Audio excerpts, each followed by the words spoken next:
እንዴት ናችሁ? አልሐምዱሊላህ። እንዴት ነሽ? አለሁ እግዚአብሔር ይመስገን። እኔ አንቺን ነው የፈለግኩሽና በውስጥ እንድታወሪኝ እኔ የፈለግኩት ትዳሬ እንድታስቢልኝ እፈልጋለሁ። 10 ዓመት የለፋሁበት ትዳሬ ሊበተን ጫፍ ላይ ደርሷልና በምን ሰበብ እንደ እናት እንድታማክሪኝ ይፈልጋሉ። እዚህ ጋር ማውራት አትፈልጊም? ያኔ አንቺ ላውራሽና ከዛ በኋላ ችግር የለም ያስተምራል ወይ ደግሞ ይሆናል ካልሽ ከብቻወራል። ስም ሳትጠቅሺ ብትናገሪ ሁሉ ነገር ያስተምራል። አይ እዚህ ጋር ይደብረኛል ካልሽ ችግር የለም አሁን ሚስኮል አድርጊልኝ እደውልልሻለሁ። ግን ማንኛውም የእኛ ታሪክ የእኔ ታሪክ አንቺን ያስተምርሻል፣ የአንቺ ታሪክ እኔን ያስተምረኛል። አይ በውስጥ ይሻላል ካልሽም ሚስኮል አድርጊልኝ እደውልልሻለሁ። እሺ እኔ አላቅም ምን ብዬ እንደምጀምርልሽ አላቅም። ግን ያኔ የተወለድኩት ከድሃ ቤተሰብ ነው። አባቴ ሞተብኝ የ2 ዓመት ልጅ ነው። ከዛ ህይወት እንደምንም ብላ 10 ቤቶች ገባሁኝ። ከዛ 13 ዓመቴ እያለ ነው ማይሆን ነገር ውስጥ ገብቼ ራሴን ያገኘሁት። ከዛ ያወጣኝ ባለቤቴ ነው። ያገባሁት በ18 ዓመቴ ነው።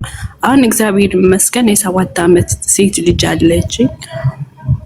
አሁን አረብ ሀገር ከመጣሁኝ 2 ዓመቴን ጨርሻለሁኝ። በዛ መሀል ግን በጣም የሚያስጠሉ ነገሮች በጣም ማለት ሴቱ ነሽ የምትፈተኝባቸው ነገሮች አሉ። እነሱን ሁላ አልፌ አሁን ላይ ያለሁበት ላይ ግን ከበደኝ ስልሽ ባለቤቴን እኔ አውቀዋለሁኝ፣ ጠንቅቄ አውቀዋለሁኝ። እንደዛ አይነት ነገር እንደማያደርግ አውቃለሁ። ግን ሁለት ጣብቂያ ውስጥ ነው የገባሁት። ቤተሰቤን ወይስ ባለቤቴ የሚለኝ ሌላ ነገር ነው፣ እኔ የማውቀው ሌላ ነው። ቤተሰብ የሚለኝ ነገር ይሁን ያለው ነገር የሚሉኝ ሌላ ነው። እዛ ላይ ልጅ መሀል ላይ አሁን እየተጎዳችብኝ ነው። የሆነ ጥብቅ ያለ ነገር ውስጥ ነው ያለሁት። በውስጥ ላውራሽና ከዛ በኋላ የሆነ ብቻ ነው ያላቅም ምን እንደምልሽ እምባዬ እያነቀኝ ነው።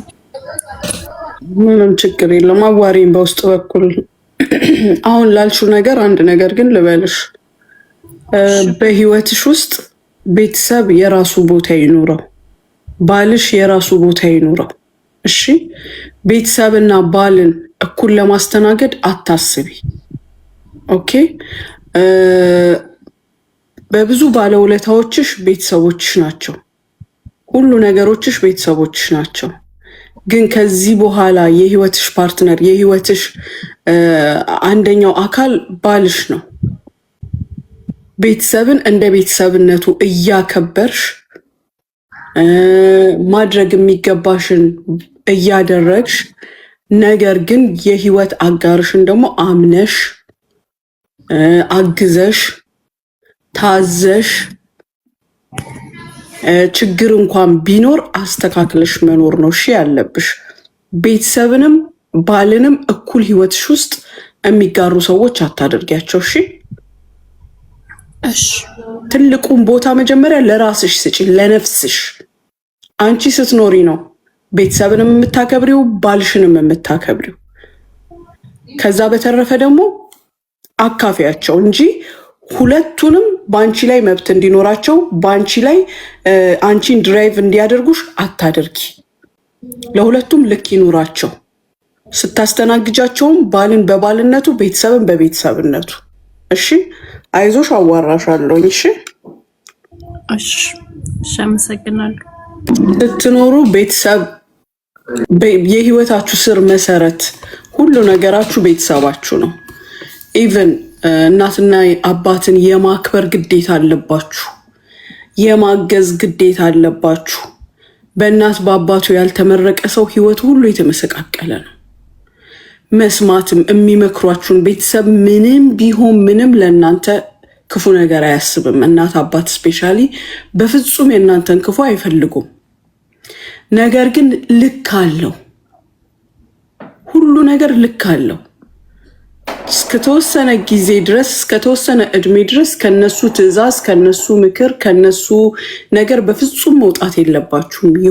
የሆነ ሰዓት ላይ ግን ህይወታችሁ ውስጥ ሌላ ሰው ሲገባ ቤተሰብ የተወሰነ ነገር መቀነስም አለበት። እናት እድሜ ልኳን እንዳረገዘቻችሁ ናት ሲጀመር። አባትም እድሜ ልኩን እንደተሸከማችሁ ነው።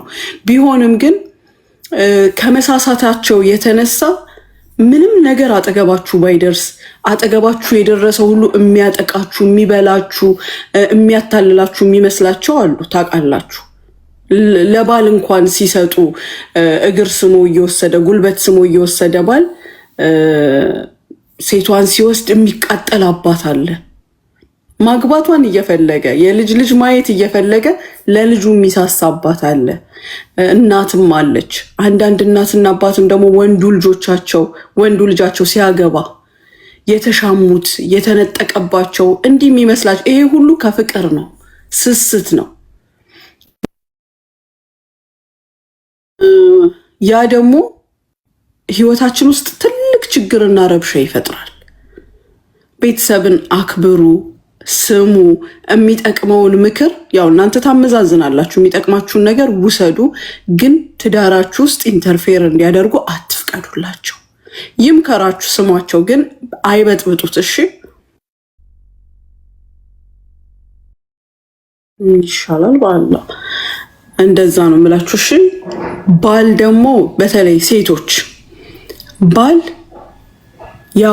ማንም እናት አባትን አይተካም። ነገሩን ነው የምላችሁ። የአባት ምትክ፣ የወንድም ምትክ፣ የእናት ምትክ፣ ሁሉ ነገራችን ሊሆነን ነው የምናገባው። ባል ስናገባ፣ ሚስትም ወንድ ልጅ ሲያገባ የአባቱ የእናቱ ምትክ ልትሆነው ነው።